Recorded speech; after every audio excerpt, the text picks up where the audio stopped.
You're listening to the Get Over It Media podcast. I am your host, Art of the Rhyme. Here at Get Over It Media, we are a pro-truth podcast. So while we do not always keep it black, we do always keep it 100. Recently, I was watching a TikTok, and a young man was destroying some of the myths and the lies surrounding slavery. I have always maintained that slavery is taught as seditious narrative. In other words, it is taught with the intent to ferment certain ideas and beliefs into those who are raised up under that mythology. That's on both sides. That's black and white. So what I'm going to do is I'm going to address some of that. I'm not going to address it from the standpoint of historicity in terms of dealing with what happened during slavery or the transatlantic slave trade. But I do want to deal with it from a narrative standpoint and specifically point out some of the presuppositions that one must hold if you're going to adhere to the narrative. First of all, as humans, we learn through story. When a story is told well, it allows us to connect with it on an emotional level, to the point that whatever's happening in the story, our body, in terms of our physiological reactions, and our brain, in terms of the chemicals it releases, it goes through the same processes that it would as if we were actually experiencing what's being talked about in the story ourselves. Now, for instance, because we can emote and feel the pain of the slaves, we end up saying things like, we have been in slavery for 400 years. And we can talk about that in a later podcast, the reality of that. Or we talk about how we have been picking y'all's cotton for 400 years. I personally don't know anybody who's a slave today or who's picked cotton. I know my grandparents did, but they're dead gone. So that's been a while. Now, the more powerful the story, the more powerful the connection to it, especially if that story inspires or one derives their sense of purpose, belonging, or identity from it, because emotions are that powerful. Now, I also want you to keep in mind that the subconscious can't tell fantasy from fact. It can't distinguish reality from fantasy. It can't. So that's why when you go to a movie or a story and you hear something that's being told, you'll react to it as though it actually was real. Give you an example. Years ago, I went to a T.D. Jakes play. I think it was Woman Thou Art Loose. Anyway, the bad guy in the play did an amazing job. He made you feel.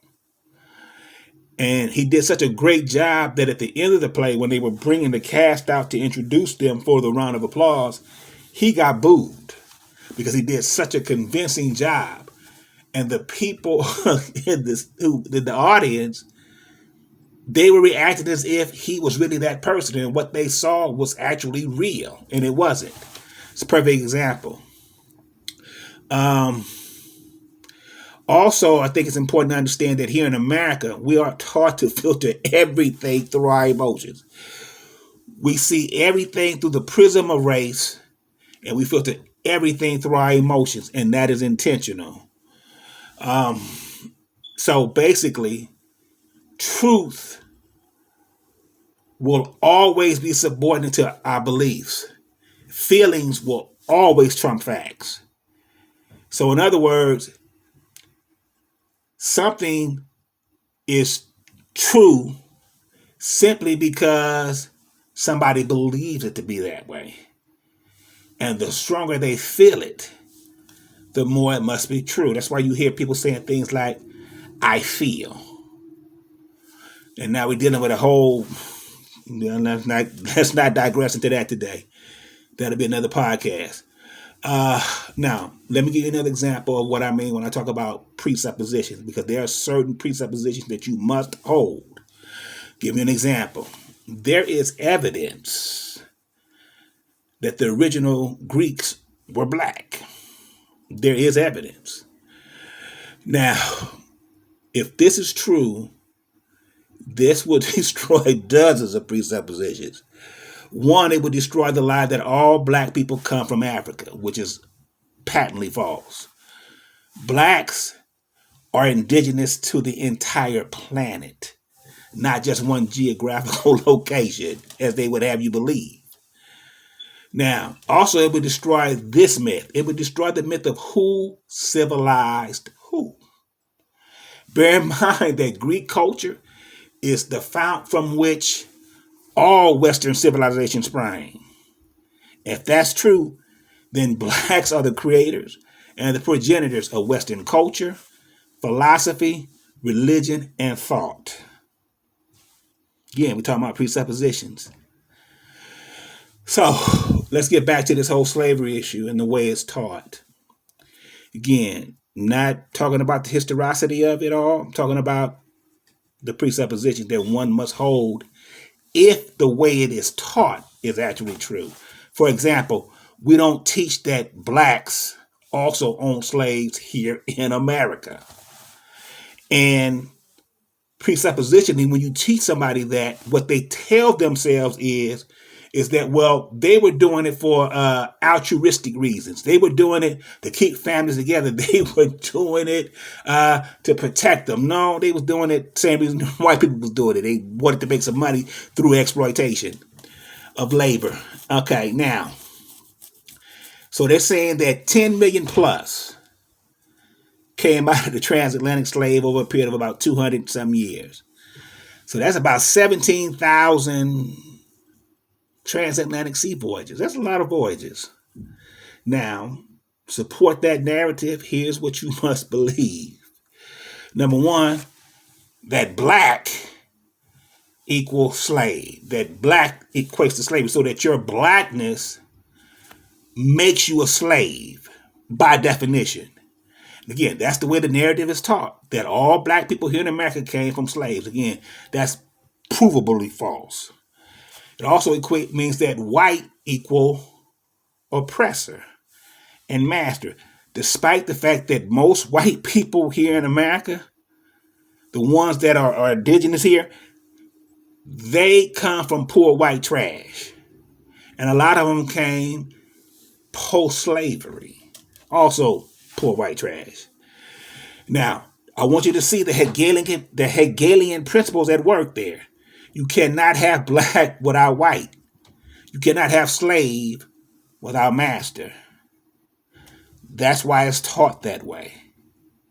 So that you have a group of people who feel inferior by birth on a subconscious level. So that no matter what they tell themselves consciously, they still have to combat what's been input into them and instilled in them on a subconscious level. Seditious narrative. Now, stand on the theme of master. To make that many trips, over 17,000 trips, specifically to take slaves. That suggests this about the white man. It suggests lordship, prowess, and mastery of a people group, a land, and over the sea itself. And again, if you want to get esoteric, sea speaks to people groups. So, people of the earth. Now, here's the other question you have to answer. How did he get that many slaves on the ship? How did he get that many slaves on the ship? Okay, did he just outman them? Did he outmuscle them? Did he outfight them? Again, that speaks to physical superiority and prowess. Okay, or did he trick them? He tricked them onto the ship. Okay, over and over again. So that would suggest a diminished mental capacity and intellectual inferiority. If you're getting tricked that many times, but 10 million of y'all got on the boat. Okay, so again, presuppositions if you're going to believe the narrative the way that it's taught. Again, not denying the reality of slavery here in America. I'm saying the way it's taught is seditious. Now, again, or did he negotiate with them? Okay, but I'm a bargain and barter with you. What am I going to offer you to give up your people? Because remember, they always say y'all sold y'all's own people into slavery. That carries connotation and context. So basically what you're saying is that, again, if you're presuppositionally, that blacks are of low character. Not only are they stupid, they low character. They're infidels. They have low moral standard, no loyalty. They will sell out their own people. There's no sense of community, which they would then point to how the black community is today. Again, presuppositions, the way it's taught, and that is fostered and cemented that way. Again, and that's how they see blacks today. Now, another presupposition is that blacks are only from Africa, which means the only reason why you're here and the only reason why you're not still running around the jungles with a loincloth, a spear, a plate in your lips, and a bone in your nose is that the white man brought you here, which means you should be thankful. Should be appreciated. The only reason why you're here is because we brought you here. Lordship. You're not indigenous to this place. We brought you here. Now, again, here's presuppositions. So then you're saying that the rich heritage of the Caribbean and South America only happened because the white man brought them there, because they're not indigenous. These are some of the presuppositions that you got to deal with. This is not pro-black or pro-white, or anti-white, rather. America has a caste system vis-a-vis Plessy versus Ferguson. And as I understand it, Plessy versus Ferguson is still on the books. It has never been overturned. Well, it has been overturned de facto, but not de jure. And we'll talk about that in another podcast. America has a caste system. And so the narrative is taught to reinforce the caste system. All right, this is Art of the Rhyme. Thank you for listening. Don't forget to hit the thumbs up. Don't forget to subscribe. And if you feel so inclined, don't forget to hit that Cash App button. Show a little love. And with this, that's what's up. And we're out. Buckle up, Betty Lou. It's going to be a bumpy ride.